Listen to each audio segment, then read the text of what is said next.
Hello दोस्तों, नमस्कार। मैं बनेश्वर आज बिश्नोई अपने यूट्यूब चैनल दी एप्पल डायलॉग में आपका हार्दिक स्वागत करता हूं। दोस्तों, मैंने एक पहले वीडियो बनाए थे 2-3 कुलदीप बिश्नोई के बारे में। आज फिर मैं कुलदीप बिश्नोई और बिश्नोई समाज के बारे में और आरएसएस के बारे में वीडियो बना रहा हूं। मैं आज यहाँ बात करूँगा कि किस तरह बिश्नोई समाज तो आरएसएस से काफ़ी कुछ प्रभावित है, किंतु नेताओं ने अपने निहित स्वार्थों के लिए किस तरह आरएसएस को नज़रअंदाज किया और उसका खामियाजा आज पूरा बिश्नोई समाज भुगत रहा है। तो सबसे पहले मैं आपको बताना चाहता हूं कि आरएसएस की जो विचारधारा है वो सामाजिक और सांस्कृतिक विचारधारा है, राष्ट्र गौरव की विचारधारा है। और 2014 के बाद आरएसएस की कितनी ताकत है, उसका कितना ग्राउंड लेवल पे उनकी पकड़ है, वो पता चल गई जब मोदी की लहर बनी।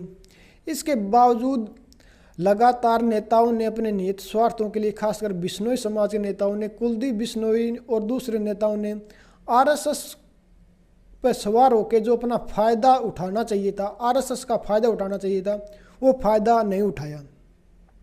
सबसे पहले तो नेता वही अच्छा होता जो हवा का रुख देख ले और उसको अपने फेवर में कर ले। अपने फेवर में नहीं कर सकता तो उस फेवर में चला जाए, यानी किसी भी तरह हो, हमें राजनीतिक फ़ायदा मिलना चाहिए।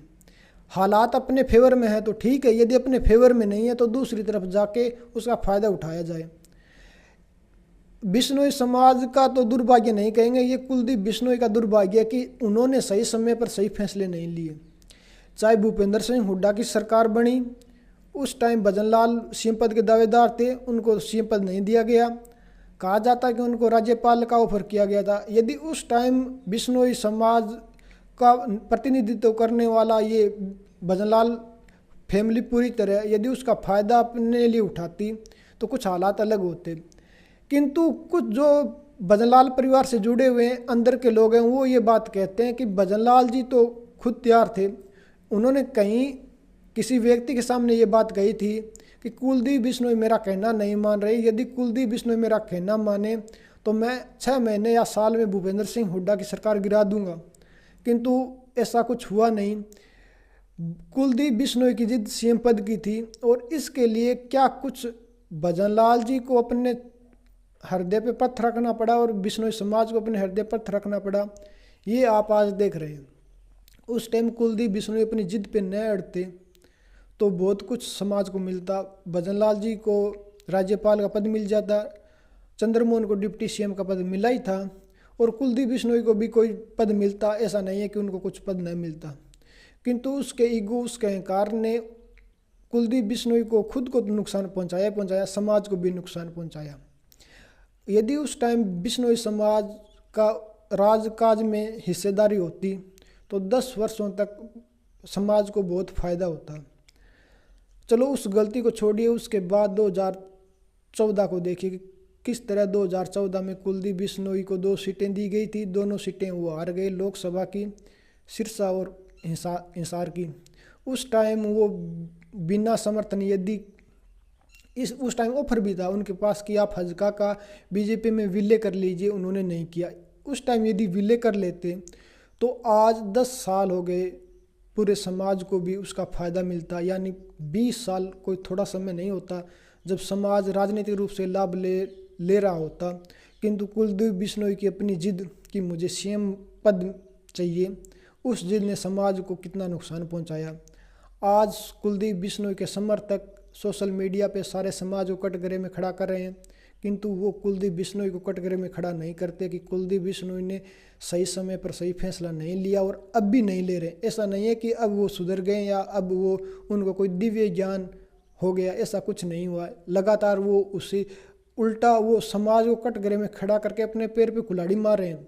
लोग सवाल पूछ रहे हैं कि 56 साल से हम आपके साथ हैं और आप इतनी जल्दी मैदान छोड़ गए, एक हार से आप इतने टूट गए। दूसरी तरफ हम 56 साल से बगैर कुछ राजनीतिक लाभ लिए आपके पीछे खड़े हैं और आप हमारी तरफ नहीं देख रहे। तो आज जो आरएसएस का जो मैं यहाँ चर्चा करना चाहता हूँ वो ये है कि उस टाइम कुलदीप बिश्नोई को ये बात पहचान लेनी चाहिए थी कि आरएसएस का ग्राउंड लेवल पर कितना ज़बरदस्त कनेक्शन है और उसका फ़ायदा लेने के लिए वो उसी टाइम बीजेपी को ज्वाइन कर लेते, विलय कर लेते तो बहुत अच्छा होता, किंतु ऐसा नहीं किया। अब 2024 में उन्होंने अपना जो पार्टी थी, जो अपना पूरे वर्कर थे, उनके साथ बीजेपी ज्वाइन कर ली। तो देखिए दोस्तों, अभी भी जो मैं कहना चाह रहा हूँ वो उस तरफ कुलदीप बिश्नोई नहीं जा रहे और उसका नुकसान वो अब भी उठा रहे हैं। मैंने लोकसभा चुनाव के तुरंत बाद 3-4 वीडियो कुलदीप बिश्नोई पर बनाई थी। मैंने उसमें कुलदीप बिश्नोई की कांग्रेसी सोच पे उंगली उठाई थी। मेरे कहने का असली अभिप्राय यह था कि कुलदीप बिश्नोई आरएसएस और बीजेपी की विचारधारा, उसके एजेंडे को आगे बढ़ाए।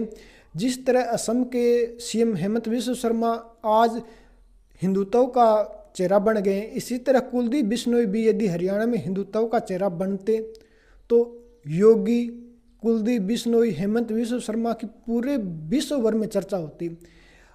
वोट बैंक बढ़ इंक्रीज होता, वो होता ही होता। पूरे इंटरनेशनल लेवल पे उनकी एक अलग छवि बनती। जब जब फायर नेताओं के, जो बड़े फायर ब्रिगेड नेता होते हैं, उनका नाम आता, तब कुलदीप बिश्नोई का भी नाम आता।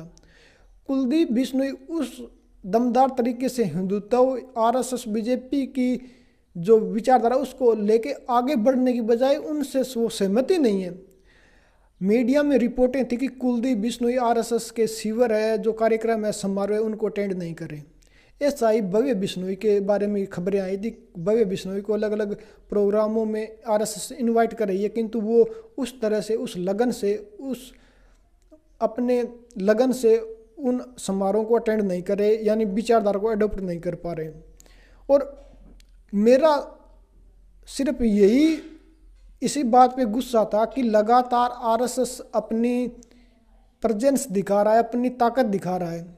और अमित शाह खुद कह रहे हैं कि 2047 तक हमारी सरकार रहेगी। इसके बावजूद कुलदीप बिश्नोई को ये बात समझ क्यों नहीं आ रही कि हमें आरएसएस को, विचारधारा को, उसके एजेंडे को एडॉप्ट कर लेना चाहिए अपने फ़ायदे के लिए, समाज के फ़ायदे के लिए। किंतु कुलदीप बिश्नोई आज भी ऐसा नहीं कर पा रहे हैं।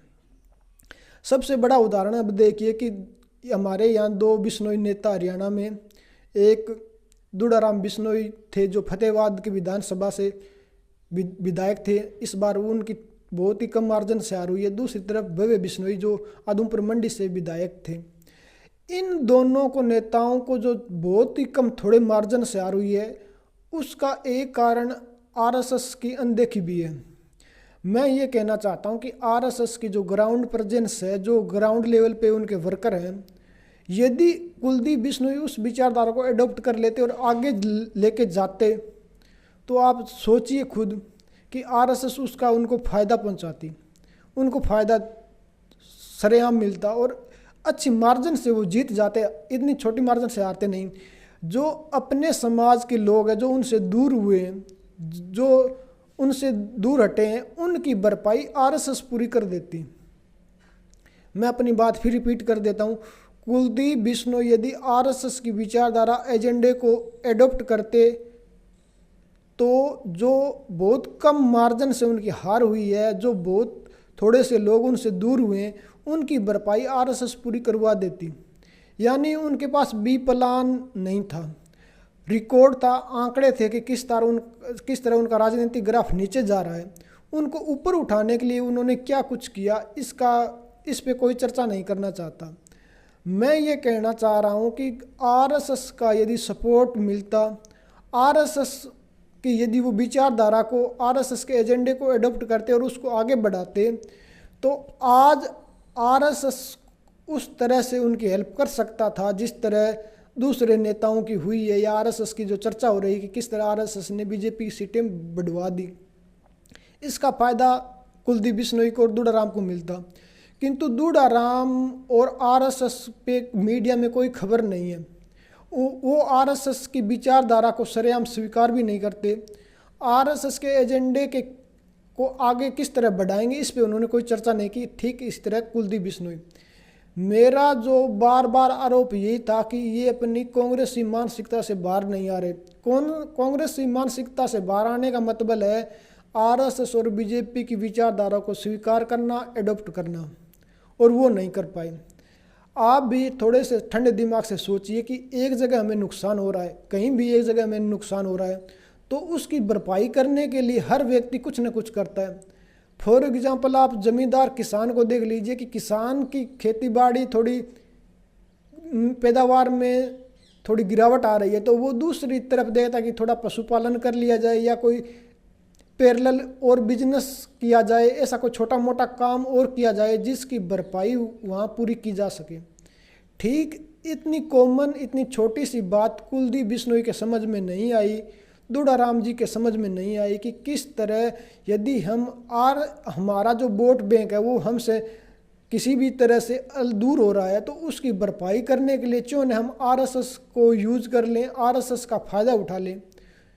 और इसके लिए ज़रूरी था कि आरएसएस की विचारधारा को खुल के सामने रखते, उस पर बात करते और आने वाले समय में हम आरएसएस की विचारधारा को किस तरह आगे बढ़ाएंगे इस पर बात करते, तो आज ऐसे हालात नहीं होते।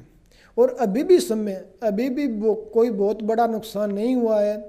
मैं फिर कह रहा हूँ, यदि बिश्नोई समाज के नेता दुड़ाराम जी है, कुलदीप बिश्नोई है, जो भी है, यदि वो आरएसएस की विचारधारा को अडॉप्ट नहीं करेंगे तो राजनीतिक रूप से उनका कोई बड़ा भविष्य नहीं है। ठीक है, वो 1-2 सीट जीत भी जाएंगे तो उस तरह की उनको वो रिस्पेक्ट, उस तरह की वो इज्जत बीजेपी में, आरएसएस में नहीं मिलेगी जो मिलनी चाहिए थी।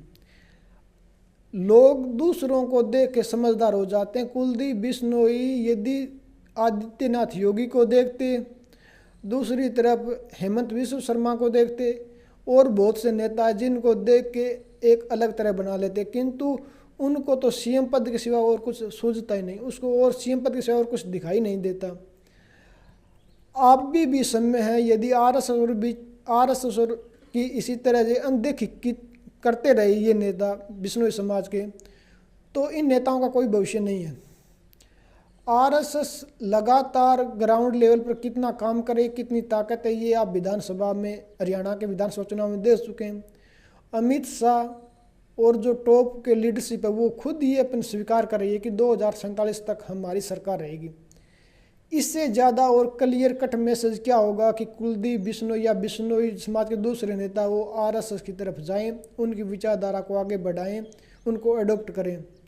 इनके बावजूद यदि वो आज नहीं समझ पा रहे हैं तो आप ये मत कहना कि आपका आकलन सही हुआ, आपकी ज़ुबान सही निकली। उनका कोई उज्जवल भविष्य नहीं है जब तक वो आरएसएस की अनदेखी करते रहेंगे।